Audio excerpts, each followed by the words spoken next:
All right, everybody, welcome back. Sam's Army, episode 2.221. We got a lot to talk about this week. We're going to start with U.S. men's national team put a quick little bow on the Gold Cup. Good riddance to that. Weekly what if. We're going to hit Pro Rel. Headlines, Conmebol and Concacaf. Messi and Declan Rice. Then around the world. Women's World Cup time. It is time to get into it.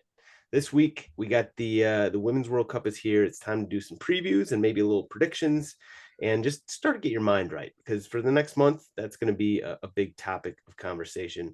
And then we got stoppage time with Ivan Toney's best bets and everyone's favorite segment, GOAWs. And then, of course, stay tuned this week for an insightful chat with longtime friend of the program, Julian Gressel. We talked about, sort of what went on behind the scenes at U.S. men's national team camp for the Gold Cup. I grilled him a little bit on guys' reaction to the negativity, especially on Twitter, and how much input Berhalter had on the starting 11s. Really got after it with Julian. So stay tuned for that. But now it is time to welcome in this week's distinguished panel of beauties. First up, we got Tommy McGunner, who earned some major brownie points this week by voting that I outdrove Tyler Terrans and Spencer Ritchie based on, nothing more than the clips that we put on Instagram on the story. So question for you, and I need absolute honesty on this, Tommy. Was that a vote out of pity? No, because in golf, I think I have the most pity for myself. I'm awful. I did have the best round of my life yesterday. Still well over 100, but steady improvement. Putting was good yesterday, so no, that was not out of pity. Okay, all right, I appreciate that. I actually don't even know what the answer is. I don't know who had the longest drive of that one, but I appreciate your vote. Next up, Tweedle number 2, Mikey Podcast. Now, as the resident South American soccer expert around here, I need your learned opinion on something, Mikey. Who is going to have the better career, Endrick or Vitor Roque? Oh man, you're catching me off a weird Endrick game. Did you watch that game? No, I didn't.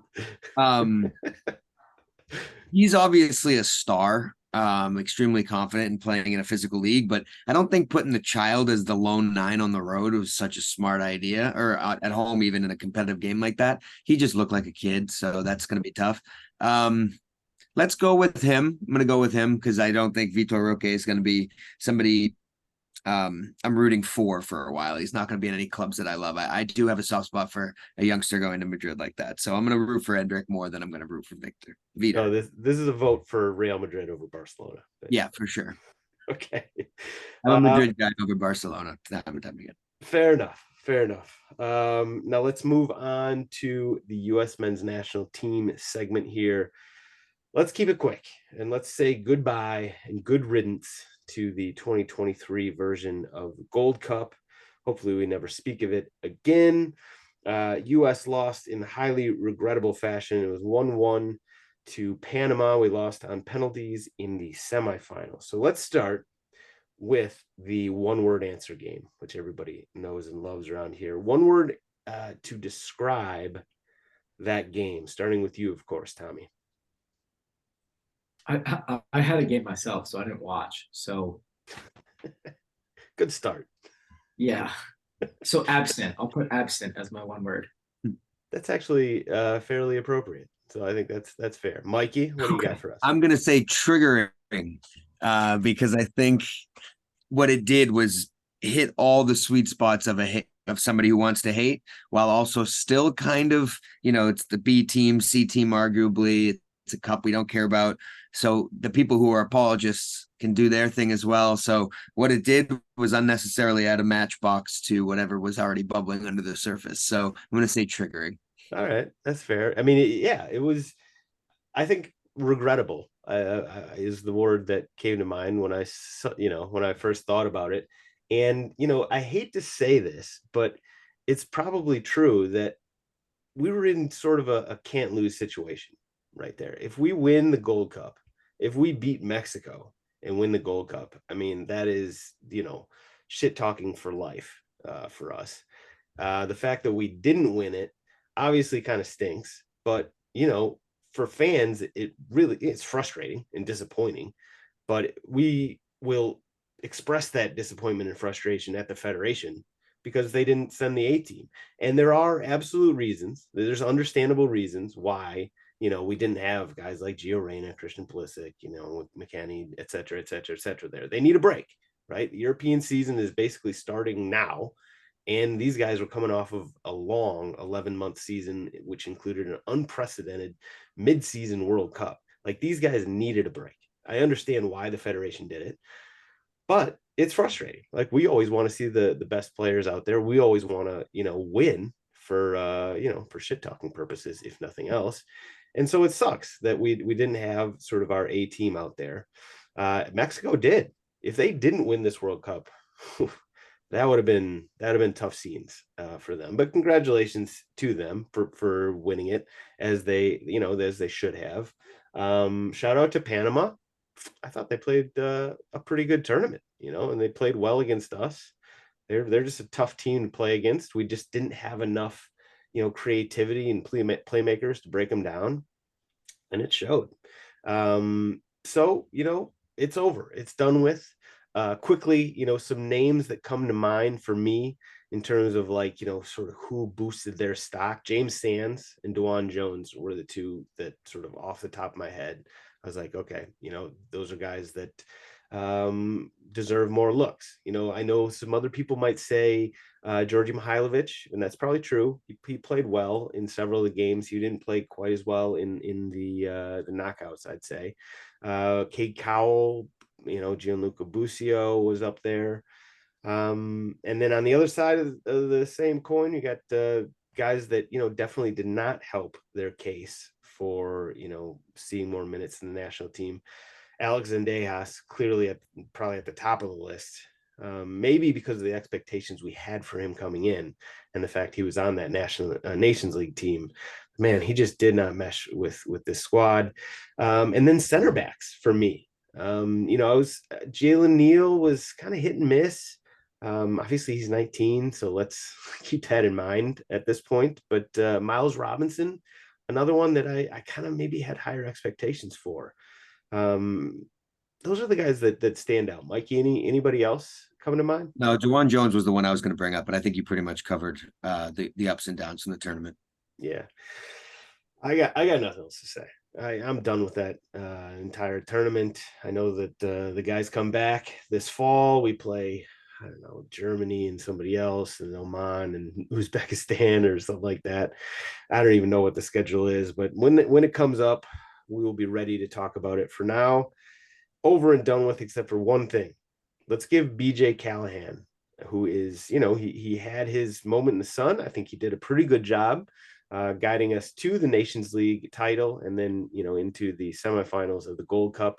Let's give him a letter grade. Mikey, what do you got for him? C, same as before. One with the A team, add with the B team, C right in the middle.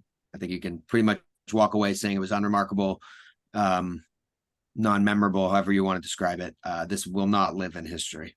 Okay, you're a little harsher than I was thinking more like I just don't think it needs to be an area of focus for us right now, how his performance has been going as a nation. Like, looking at our team, I think he did a great job. I guess it's an A then, in a way that he meant nothing and did not get involved or in the way. There's no controversy or anything negative. That was my letter grade, like an A minus. Yeah, for that same reason. Just because, like, there was a certain momentum, like, after the World Cup. Then, like, I think everyone thought everything fell off the rails, right? Yeah, it did. Now everything's focused. Now everything's okay. So everything falls off the rails. He's in charge, and everything is kind of now just about the game. And you win the games in Nations League with your first group, whatever you want to call it, and they looked pretty damn good. They looked free. They looked free flowing, attacking, like, and that's what a lot of people had been criticizing. And you saw that in a short period. And, you know, you don't lose in the Gold Cup, or you don't lose. You go out in PKs, still technically a tie for his record, I'm pretty sure.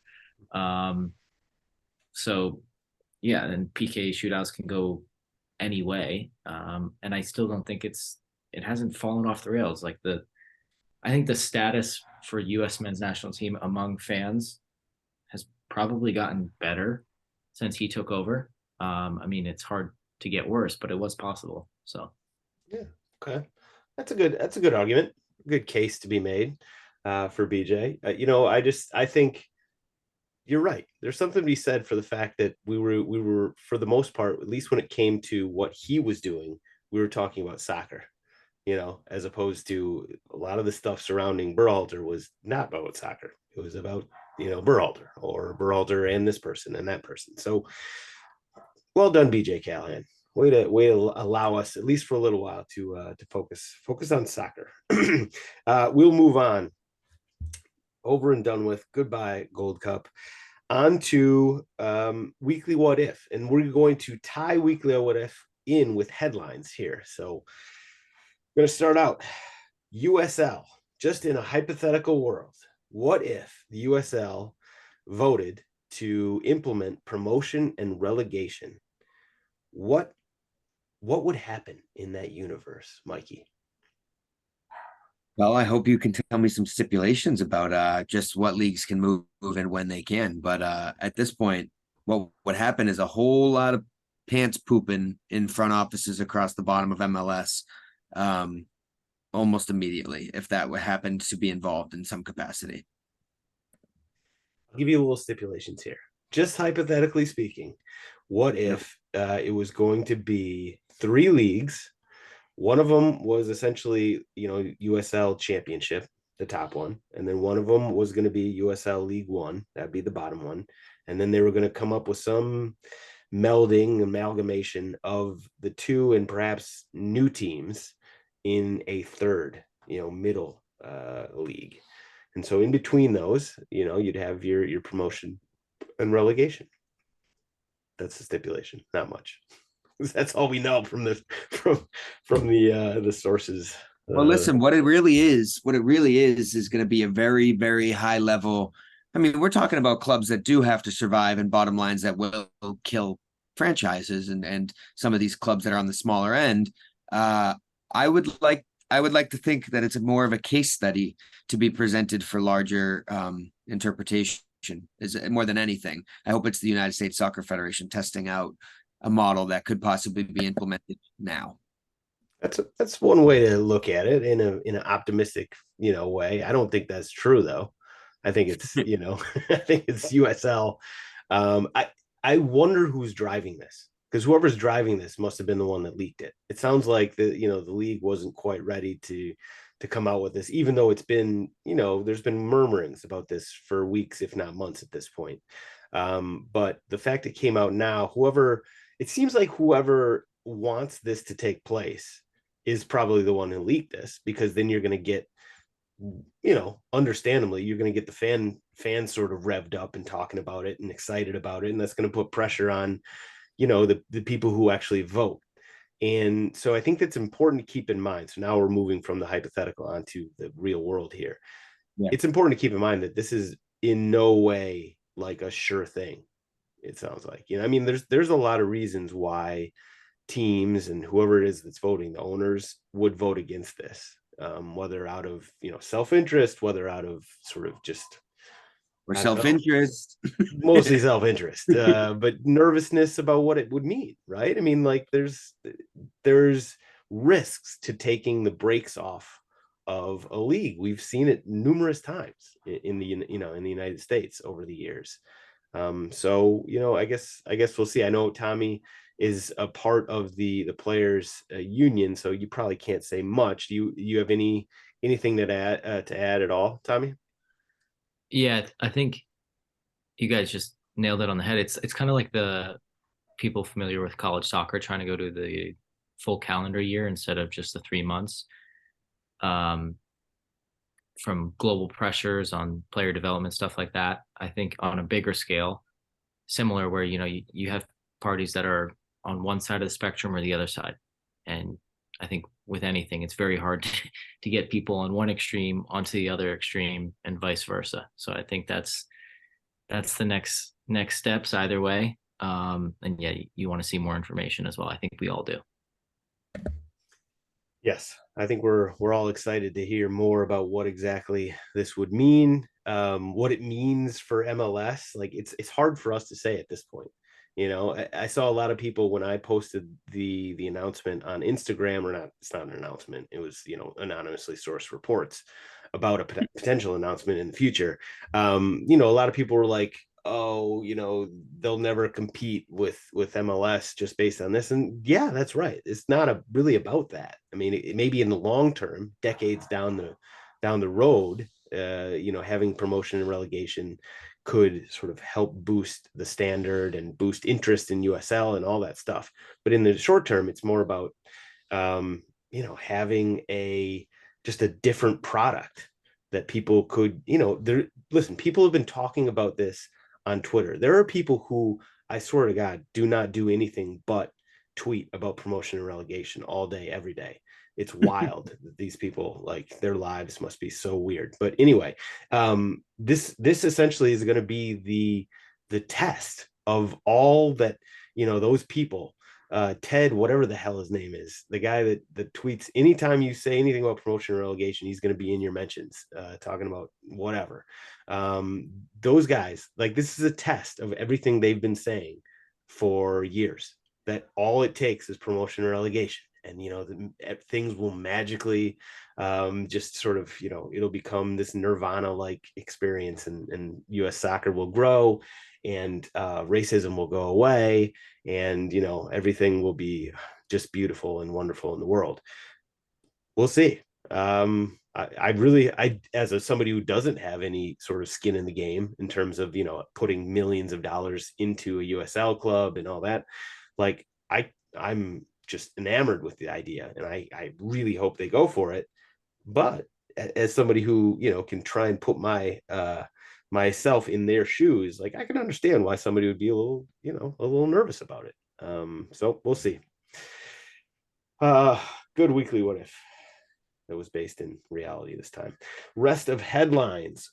We will first hit on Conmebol and Concacaf. So there is talk that they being Conmebol may allow some CONCACAF teams into their version of the Champions League, which is Copa Libertadores, which Mikey is in love with. So as I said, our resident expert on all things South American soccer, Mikey, what are your thoughts on this? It's definitely great. Getting the experience of playing against some of these clubs, even the smaller ones in Ecuador or any of these, just to see the global reach and the different styles is always a good thing. I believe the travel and demand on the bodies is going to be ridiculous going to these altitudes in these different continents. So that can't be overlooked. But I think it's good. Even the random stage games in smaller places, I think it'll help some of these players when it comes to qualification in the future. When it comes to different tournaments that we will be participating in, I think back to like the 100th Gold Cup or whatever it was, the Copa de Oro, when we were competing against these teams. These are all important games, and I think as much as we can get our domestic players experience playing against different styles, I take it. It's going to be a lot of fun. They're going to get their fucking asses kicked, but it'll be a good time for these guys to go play there. I mean, there certainly will be some lopsided results if you're They're going to going get up. smoked. Yeah, but then you go up against like a Paraguayan team or a Peruvian team, and I think the CONCACAF can probably. You don't think so? I just think it's a different type of game. It's like when the U.S. Olympic team used to get smacked in international play and stuff like that in 02 and stuff like that. So I don't know. It would take some adjusting. I think it would take a little bit of time. That's just my opinion. All right, Tommy, what do you think? Could LAFC? That's probably a bad example this year. So could FC Cincinnati, hang with some of the Conmebol squads? Yeah, I think the same issues are going to apply when they come to the US as well. Yeah. Like, it's just going to be very different on both ends. And I think it's going to be beneficial for both parties. And for sure, MLS teams are going to love it because of all these guys that come from that league to play in MLS. You just get to see them on your home turf instead of going down there to scout, kind of thing. So I think it would, that transfer market between kind of South America to MLS is already open, but I think that could open up a lot more if that were to happen. Yeah. Well said. Makes sense. Okay. Something to keep an eye on. Also, let's see. Other headlines. Messi's unveiling. So I feel like I was the only one who was not watching this unveiling, production that Apple and MLS put on. I was watching the Gold Cup final. I was watching Mexico and Panama. It wasn't a great game, but I was like watching the actual soccer. And then I went on Twitter and it was just nothing but highlights from this Messi's unveiling. And actually, if we're being honest, a fair amount of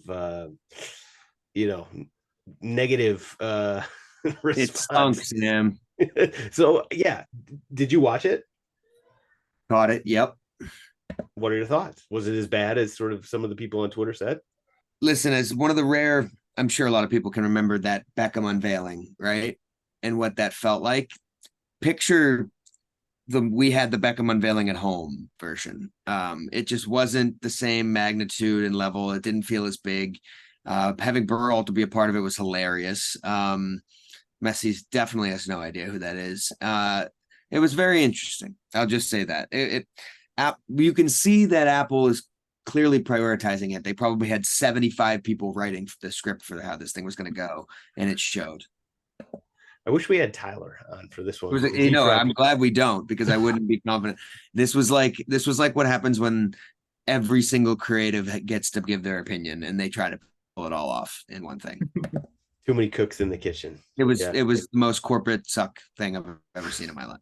So I also think fans like don't care for that, like lengthy introduction. If someone did a 2-minute genuine introduction of Messi with a video, fans would be way more aware than a 2-hour presentation. Like you see, Barca and Real do it in the stadium. Exactly. Packed, and now no one's at the stadium. So I was just gonna say, we need to have a conversation about making guys juggle for the cameras in general. Like, what year is it? Who's finding out by being like, holy shit, I heard there's someone at the stadium today, and being like, we signed who? Like, that's fucking not happening. So why do we still do that? The Maradona one obviously is the one that pops ahead, but like those days are long gone. It's ridiculous that we still do that. That's a very antiquated thing. Let's get rid of that. I'm with you on that. I mean, I think it was raining in Miami the whole time too. So yeah, there's a storm. Just I don't know. Whatever. Not a fan, but whatever. So is it an inauspicious start to the the Messi era? No, it's exactly what you're looking at. What it's going to be like. An overly produced. Hopefully they move to. I hope not. Hopefully they move to a different stadium. Maybe everyone's going to have a gift for him, like it's the Derek Jeter retirement tour for like 2 or 3 years in a row. Yeah, like Toronto's going to give him like something to symbolize. It's going to be so bad. They're going to give him a platinum maple leaf, like something. Like everyone's going to do that. It's not going to be fun. Whatever. Oh. It actually would be fun if they do that and then he drops like 4 goals on every team. Facts. I bought Apple TV Plus just so all my slander can be redeemed. I had to buy it because of this. So I'm in for the rest of the year. I'm in for the circus. It's gonna be a circus. So I can't wait. What's his first game? Is it Leagues Cup? They say it's gonna be against Cruz Azul in the Leagues Cup. I think his first game in actual MLS against Orlando. Yeah, somebody comes in. Some bench dude from Cruz Azul comes in and just like 2 foots Messi. He's out for the next 3 months. Oh my god! You also forget though that this guy was getting 2-footed everywhere. Like he's from Argentina, played. Spanish defenders were going after him too. It's true. It's true. 100%. Nothing he hasn't seen. That is true. One thing I've noticed getting older, and I hate to even say this because it's going to sound like me comparing myself to Messi, and I will not do that. But when you start to get older, one of the things you start to lose is the ability to prepare yourself or even avoid tackles. Like I get hit way more now I used to until now I just give the ball up the first time first touch. But if Messi's gonna be his normal self dribbling around, that he's gonna catch some ugly tackles. All right, what else we got now? This one, last headline, and we do not need to go in deep on this. We are definitely not going to. But Benjamin Mendy was found not guilty of all charges. And remember, this was, he got all sorts of sexual assault and rape charges. I think like 9 or maybe even 11 women came forward and accused him of various things. And so he was found not guilty of all these charges. And then that's, I don't even know what to say about that. I'm not a legal expert. I don't know the situation. Obviously, there's just no winners in this type of situation. But then it got slightly surreal when we had guys like Memphis Depay, Vinicius Jr., I think Paul Pogba, Jack Grealish, Rio Ferdinand, um, either tweeting or offering words of support for Mendy, and specifically with Vinny Jr. and Memphis Depay, their tweets were like very strongly worded. Who's gonna come to the defense of guys like this, Benjamin Mendy. It's weird. Like there's so much going on in that type of situation, because the fact that you found not guilty does not mean you're innocent. Okay, those are two different things. It's just a very strange situation that I don't have any insight on, but it's very weird to see sort of people, the tweets that came out after it, and then of course the responses to the tweets, and the cycle continues.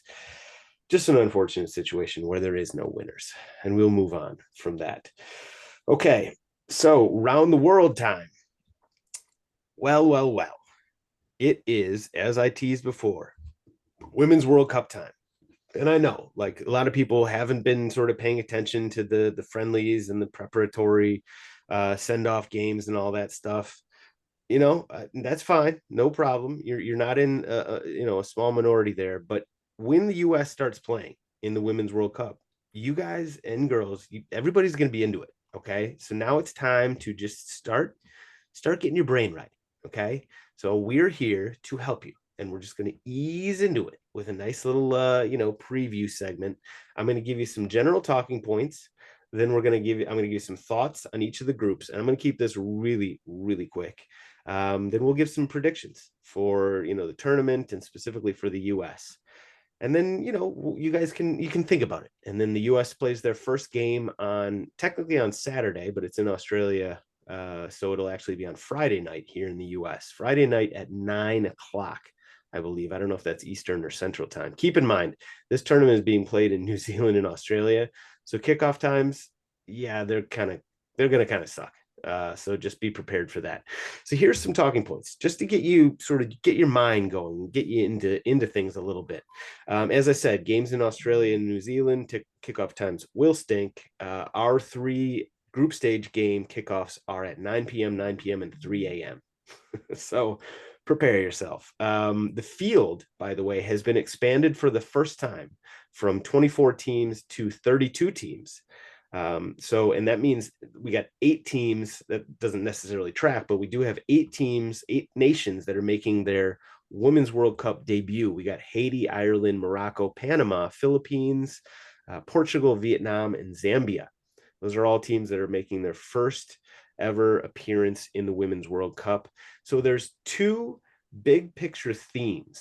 And so I'd like to get your guys' thoughts on this, Mikey and Tommy. But there's 2 big picture sort of macro trends that I think are sort of going head to head with this tournament. The first is that the global standard has, risen in women's soccer. And I think that's like inarguable. Like there's no doubt there's more money, there's more eyeballs, there's more people playing. It's just like the standard is getting better, and is getting better in a hurry in some places where soccer was just for men for forever, and now women are just like on their way up.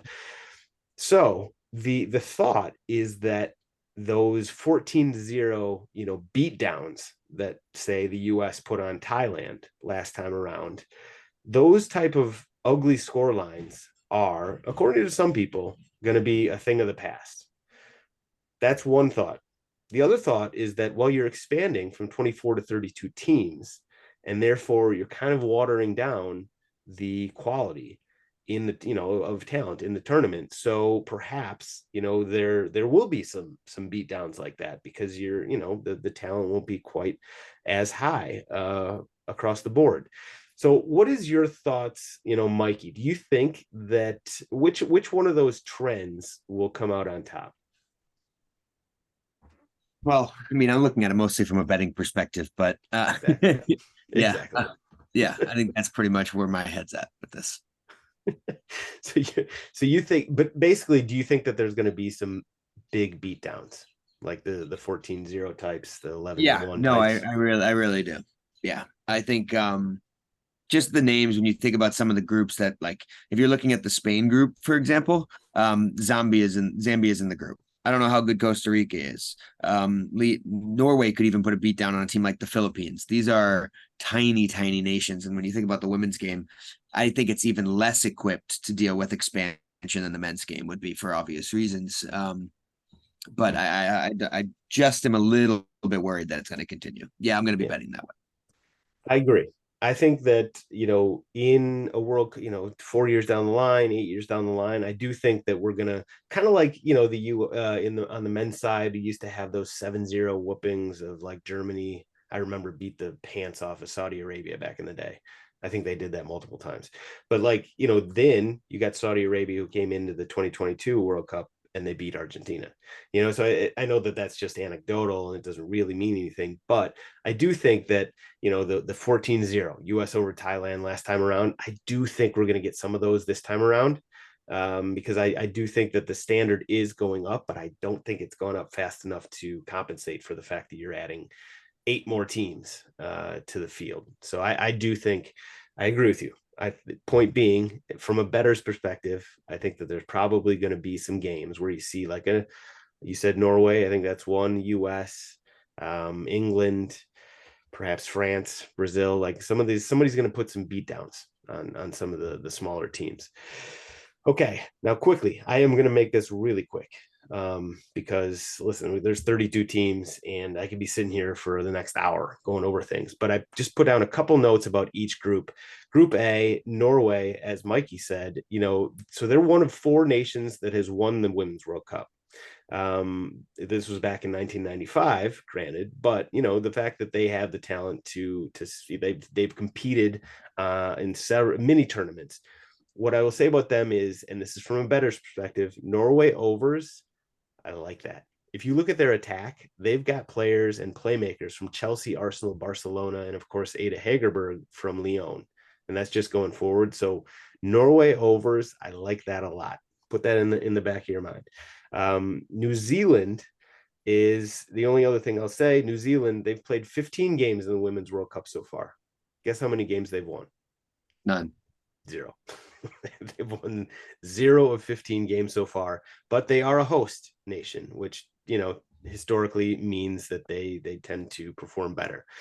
So just something to keep in mind. Group B, and by the way, Group A is Norway, Switzerland, New Zealand, and the Philippines. Group B, Australia is the heavy favorite. They've got Australia, Canada, Ireland, and Nigeria. When I think Australia, I think Sam Kerr. She killed it in NWSL. She's killing it for Chelsea in England. And I think on home soil, I think she's going to eat in this tournament. So I think she's the 4th favorite for winning Golden Boot. She's behind Alex Morgan, Sophia Smith, and Rachel Daly. I am probably going to sprinkle some money on Sam Kerr at plus 800 odds to win Golden Boot. Canada, fresh off winning the Olympics, they're extra motivated to win, to shove it in their federation's face. They're in the middle of this kerfuffle, kind of like how the U.S. women and their federation, our federation, was. They say the federation isn't paying them fairly. So they got that sort of motivation going. Canada unders, also Ireland unders. So they got 2 teams here that just all defense all the time. Canada and Ireland. Keep that in mind. I do think that, let's see what else I got on this. Oh, that's about it. I don't really know much about Nigeria. They've got a serious player in Asisat Ashawala. She's going to be a lot of fun to watch, but I got nothing else on Nigeria. Group C, Spain, heavy favorite. Spain, Japan, Zambia, Costa Rica. So Spain went through some serious shit last year. If not for that, where basically a whole bunch of players on the team said they refused to play for the national team unless they got rid of the coach, and the federation said, nope, we're keeping the coach. So obviously that's a bit of a problem. But several of those players that said they refused to play for him are actually playing. So I don't know what to think about Spain. If not for all that stuff, I would have put Spain in a serious contender. Like probably they might have been my upset pick to win the tournament. If not for that, because of that, I'm not really sure what to say. They got a lot of players. They got the Ballon d'Or winner, Alexis Putellas, tons of talent, but I don't know where their heads are going to be at. Now, apologies to Costa Rica. I think they're pretty much just like the men's side. They're going to be a non-factor in this. Japan and Zambia, both interesting. Mikey, you mentioned Zambia. So Zambia just beat Germany in a friendly. Germany, I think, is like the number 2 ranked team in the world right now. So what to expect from, Zambia based on that, and not to mention Germany, I don't know, but it's just something of interest to throw out there because Japan always in international tournaments, they men's and women's, they just always overperform. And then you got Zambia, who is a complete sort of wild card at this point. Group D, England, heaviest favorite in the tournament to win the group. England, they're minus 3,000 to win the group. Not a lot of value there. But also in the group, England, Denmark, China, Haiti. Haiti, just happy to be there. China, total wild card. Everybody remembers them from 99 when Brandy Chastain turned me into, a small wee man of sorts. But, China has not really made strides. They've sort of been all over the map. I think that first game that they played Denmark, the first group stage game that's on Saturday will be a huge litmus test to find out what China's all about because Denmark is pretty steady. Group E, that's the US group. We are favorites, not heavy favorites. We're minus 400 to win the group. We also have in our group Netherlands, Portugal, Vietnam. Netherlands is a serious opponent. They're always right there. We'll get to the USA at the end of this, but Netherlands are going to give us a serious run in the group. Portugal and Vietnam, on the other hand, are probably not. In fact, I'll just say absolutely not. Group F, France and Brazil. This is like the group of haves and have-nots in Group F. France and Brazil are at the top, and they're going to, advance. Jamaica and Panama, like much love to our Concacaf brethren and sisterin. I don't know if that's a word, but I'm rooting for them. But that is a tough draw coming up against France and Brazil. Big difference between France and Brazil is I think that Brazil has a younger generation that's ready to take over from the aging ones, whereas France is more TBD on that. Group G, Sweden, Italy, Argentina, South Africa. Sweden has been a problem for several tournaments in a row now. In terms of like teams that have never won the Women's World Cup, they definitely have one of the stronger cases to, say that they are a legit contender. Italy looked really good last World Cup. I'm interested to see where Italy show up in this tournament because I was actually really impressed with them last time around. Group H, Germany, as I said, heavy favorite, but they just lost to Zambia in a friendly. So I don't know what that means for Germany, but the rest of the group, and this is Group H, Germany, Colombia, South Korea, and Morocco. I guess sort of anyone's guess on those. I think that if there's a couple big picture sort of things for me to say, I'm going to basically wait until one group stage game has been played before I sort of make any, go heavy on any bets or, feel strong about any predictions, because there's a lot of teams that we just don't really know what they're going to show up with and how they're going to gel and all this stuff. As I said at the top, and Mikey agreed, I suspect the expansion of the field to 32 teams means there probably going to be some lopsided scores. So games like Norway and who was it? The Philippines, I believe. I'll go back up to Group A here. Yeah, so Norway and the Philippines. I think that's a game where you could get some sort of ugly number. US and either Portugal or Vietnam. I think USA plays Vietnam in that first game. That's the game that USA, beat Thailand 14-0 last time around. They caught a lot of grief for it. You could probably get some nice odds on that. I think the over under is 6.5 right now. So if you jack that up to 9.5, I'm sure you'd be getting, so you go top shelf that night. Lastly, Norway overs, Canada, Ireland unders, and Spain is for me, the biggest sort of unknown in this. They got the highest ceiling, they got the lowest floor. They could be a favorite and they could totally flame out. I don't know how the team and the coaching staff is going to get along, whether they're going to play nice. Something to watch, just a talking point to keep in mind and perhaps impress your friends with. Now let's talk quickly about the U.S. women's national team and what we expect from them. So this is a team that is coming off of back-to-back World Cup titles. And now we're going for a three-peat. Tommy, what's your expectations? I mean, they're the betting favorites. Are they the favorite in your mind? I think they're in the group of favorites. I think there's probably 3 or 4 teams that I'd put up there with them. Mhm. Sweden, Spain, like you said, and France. And then I'd probably throw in England as well, even though I think they have a couple more injuries. Yeah. But I was trying to do some hypothetical thinking of who they'd play in the knockout rounds, assuming that all the favorites hold out in their potential groups. And you don't have any of those like early tough round opponents if obviously all the favorites hold out, where anything can happen. So I think likely they'll get to the semifinal, and then it's a one-off. Who knows who they play at that point? Like, you're deep into the tournament, stuff happens. So I would say probably get to the final would be my expectation, and then you don't know. So yeah, that's kind of where my head's at, and hopefully, the nice thing about being Central Time is these will be like, most of them will be like 8 p.m. kicks, so hopefully that continues so we can watch, because the 2 to 4 a.m. window is not That's brutal. It's not suitable. Not suitable at all. To say, to put it lightly. Yeah, okay. That you make a good case there, Mikey. Any I'm riding hard for Spain. I think the United States expectation should be to win this tournament. I think that's the country's expectation. Unfortunately, it's a product of this generation of fan being raised on the United States women winning the World Cup out to lunch. So I would say that's where their expectation is, just speaking as general public here. I do expect them to be in the final. I think that would be a catastrophic loss before the final. But yeah, I think their expectations are win or bust. Yeah, I think so too. I mean, that's what happens when you're coming off back-to-back championships, right? Yeah, it's like you also, speaking of back-to-back, like, very hard to go back-to-back-to-back. So, very hard, because your generation typically doesn't last into that next window. Yeah, and this is a new generation. So exactly, there's some holdovers, right? We got Alex Morgan, Megan Rapinoe. Who else?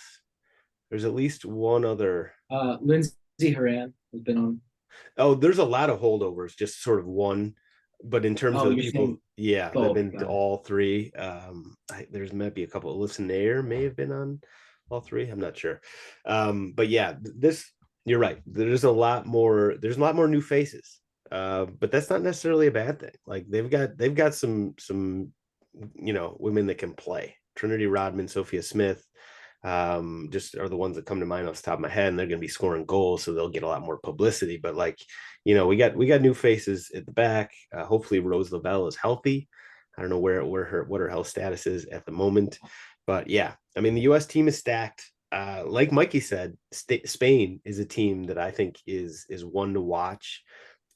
Just a complete dark horse for me. Maybe Italy. Like, when I saw them play the last World Cup, I was like, okay, this is a team that seems like they're moving in the right direction and moving quickly, and they can sort of leverage the infrastructure like most European countries, where they can leverage the fan base, the interest, the infrastructure that has long been there on the men's side, and sort of use that to sort of leap forward. I wouldn't be surprised if Italy, not that they're like going to be a dark horse to win the tournament, but I kind of like Italy making some noise.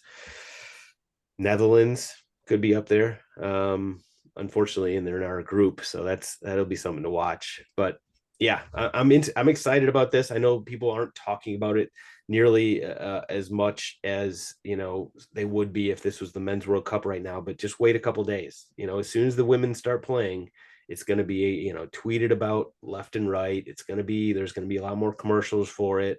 It really feels like there hasn't been nearly as many commercials as I would have thought at this point. Speaking of commercials and what Mikey was talking about with the Messi intro on Apple TV, if you haven't watched France's advertisement with, I forget what the company is for the Women's World Cup, you should watch that because that is, I think, one of the better commercials out there. I haven't seen it.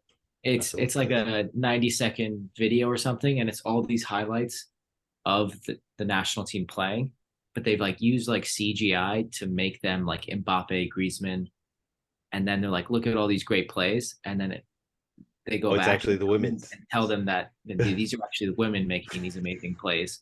And I thought that was pretty cool that they were like, I think for a long time, especially in this country, that like anything you can do, I can do better kind of thing. Yeah, I like that. I'll have to go look at it. Commercial form. So I like the concept of that a lot more than I saw. There was, Nike always comes out with their one. I think it was Nike with Dabinia, who was like, juggling a bunch of groceries. I thought that was kind of like, that's like the Joga Bonito back with like right, the original Ronaldo and Ronaldinho. They were doing stuff like that, right. And now, but now, see, like that was back when that was kind of new and fresh and wow, like wow, maybe they really did that. Now it's just like, okay, yeah, we get it, like CGI. It's not new anymore. Okay, there we go. The tournament starts this week. It's if you're a betting person, there's going to be a lot of games to bet on. If you're an overs type of person, there's going to be a lot of overs. Get ready. And if you're just like good soccer that matters, time to get on board. Women's World Cup time. Okay, let's put a bow on this segment of the episode before we get to the interview with Julian Gressel. We will hit stoppage time, starting with best bets. Oh boy, I got a mea culpa. Overtrain did us all dirty. Me especially last weekend. I know Mikey and I were talking about how our weekends went on the wagering front, and neither one of us did well at all. I got fucking punished. My best bet went down the drain quickly. America over in Puebla. I think it might have been America and Pachuca. I might have written down the wrong word or wrong team, but I had back both teams to score and the over. I got the both teams to score part, but they only got 1-1. So that's a big fail. And then Incheon United and Daejeon Citizen 2-0. Just losses everywhere you look. Just a lot of red. A lot of red on the old. I haven't seen a goal. I haven't seen a goal in open play in a game I've watched in months. A lot of losses on the betting front this weekend. Hopefully we'll make up for it here though. Okay. So we'll sure. All right, Tommy, you lead us off. Where are we gonna put our hard-earned investment this weekend? Not you, everybody else. Everybody, yeah. Please, everybody else, not me. I have a couple ideas floating out there. I might go the Mikey train here and go Boca Juniors, Newell's Old Boys, and I'm just gonna lock in a 2-0 for Boca Juniors. Wow. That's just a precise score and everything, huh? Precise score. Nostradamus or Tomstradamus, whichever one you are. Yeah, whenever you get the more specific you get, sort of the more interested I am. So I think actually the better I get at these, the more general I am, the worse I am. 2-0 Boca over Newell's Old Boys. Okay, good start, Mikey. What do you got for us? Yeah, man, boy, what an interesting pick from Tommy. I'm looking at the Tuesday Copa Sudamericana, that Barcelona SC game against the Estudiantes. Barcelona won 2-1 in the first leg. Estudiantes been getting fucking smacked by people.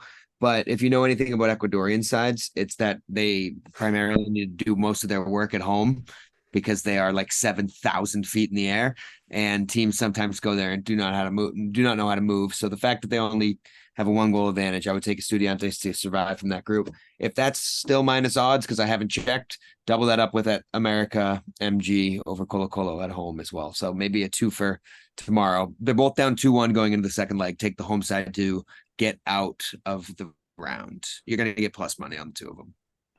I especially loved your intro to that. If you know anything about Ecuadorian clubs, no, I don't know anything about fucking Ecuadorian clubs, Mikey. The home stadiums in like for like Liga de Quito and stuff are at the top of Ecuador. And if you look at some of the results, I know the national team's good now, but when they weren't good, there were some good Argentina sides going there and losing 6-0 just because they can't cope. So anytime they have a slight advantage, you're going to get good odds. Yeah, But Ecuador again, was I'm ice cold, so fade the shit out of me. Ecuador. Yeah, it's true. Ecuador is the country that has their national stadium in some sort of really tough to get to location, right? On the top of the mountain. Yeah, okay, that makes sense. It's all coming together. All these different thoughts coming together. The actual elevation is 9,127 feet. Jeez. Oh yeah, they had to get special dispensation from FIFA to be able to play games there. It's in Quito. It's the Liga de Quito Stadium. That's ridiculous. Okay, yeah, that puts it feels illegal. Yeah, that does not sound fun. I think it is illegal. Literally, I think it's against the laws. I've played at Mexico City, which is like 7,500, and Colorado Springs, which is I think just over a mile. Those are not fun. I cannot imagine another 2,000 or 2,500. That sounds awful. You got to get to base camp the day before the game or something. Probably. Yeah. We're gonna practice at Mount Everest. All right, I like the call then. Bringing a little I don't know, geology and what's the study of just a taste for Latin chicks. That's all. All right. Say whatever it is, no judgment.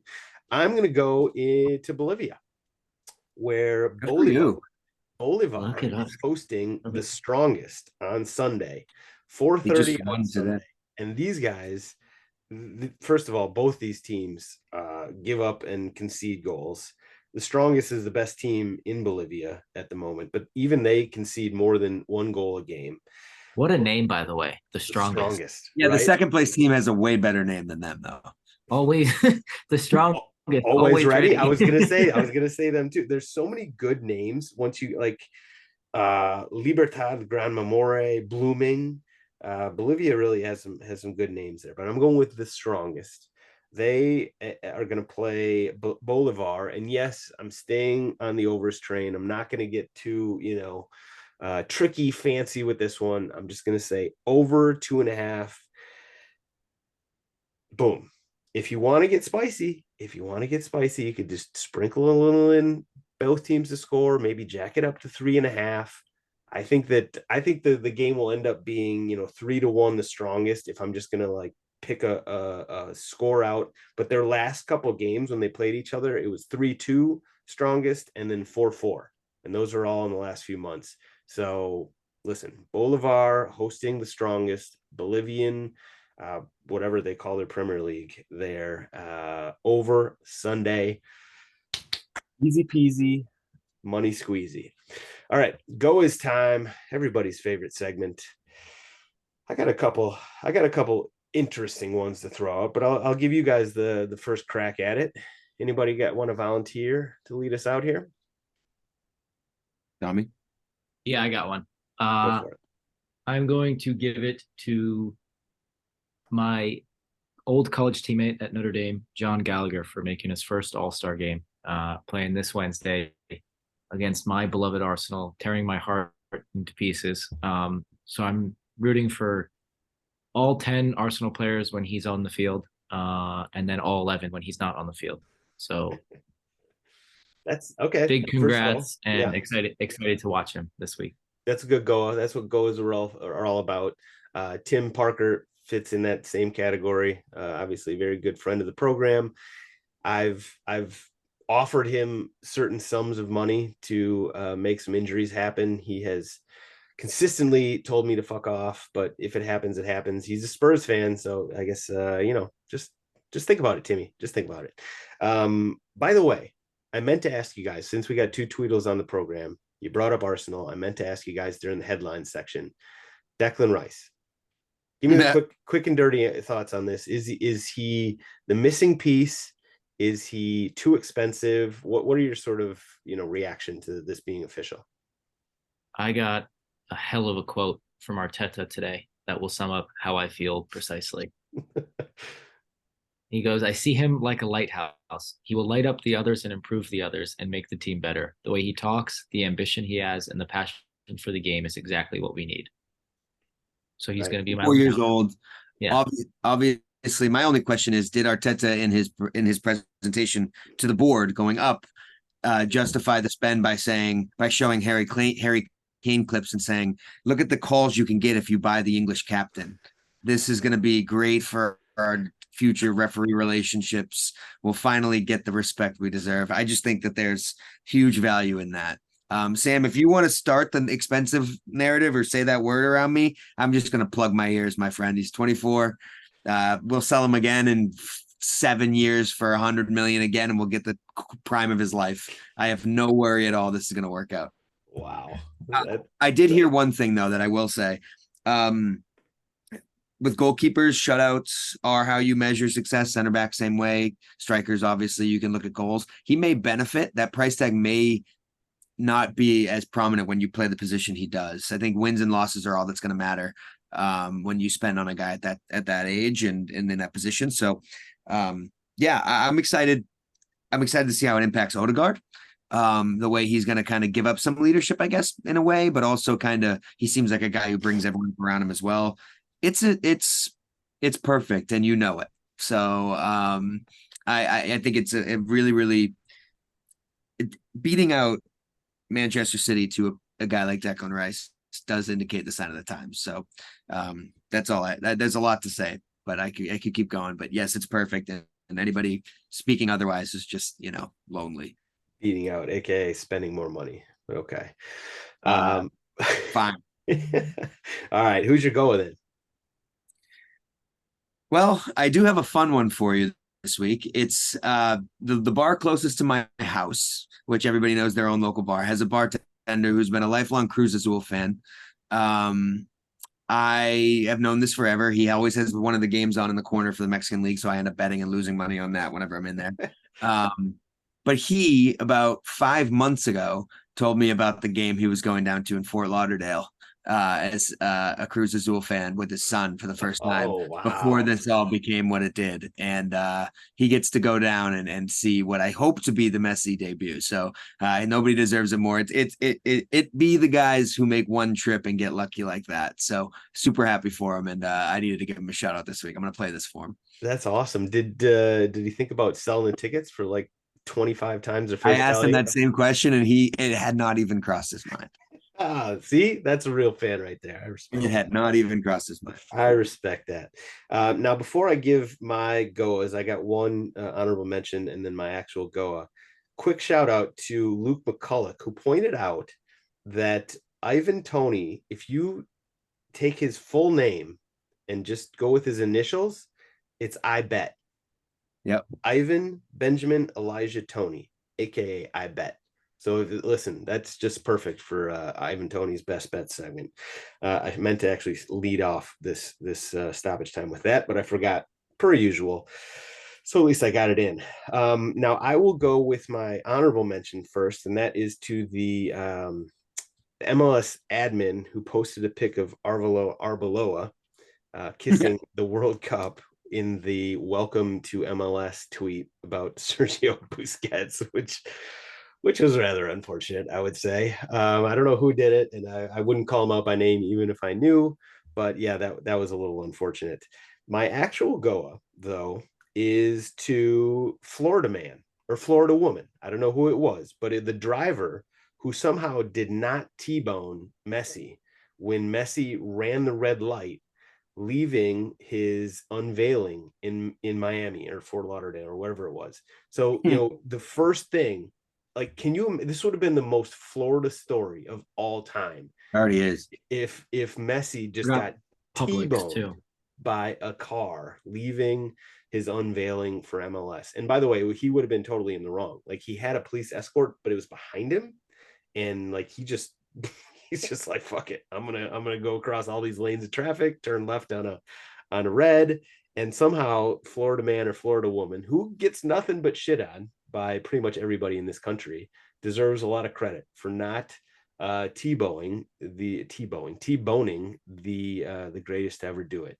So hopefully Messi learned a little lesson there and maybe follow the rules of the road. And shout out to Florida man or Florida woman who did not smoke him with their car. Thank you for that. And that's all we got this week. Thank you, Mikey. Thank you, Tommy. Everybody, it's Women's World Cup week. I hope you guys are getting into it. We'll be back with a lot more next week, but we're not done this week. Now it's time to throw it to a chat with Julian Gressel.